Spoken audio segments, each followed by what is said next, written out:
პრეზიდენტი დღეს ქუთაისში იმყოფებოდა. მისი ქუთაისში ვიზიტისას ადგილობრივი გუბერნიის შენობასთან მიხეილ სააკაშვილის გადადგომის მოთხოვნით აქცია გაიმართა.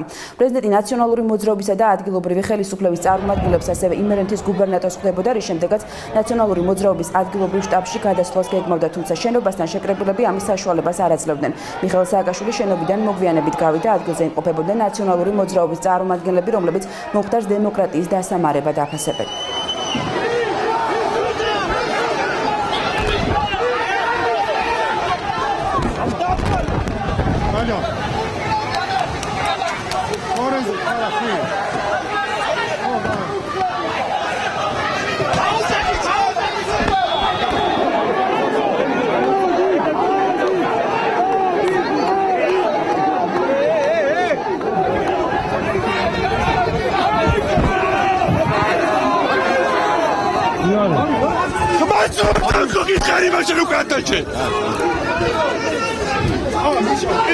Era con ella que se moja la tele.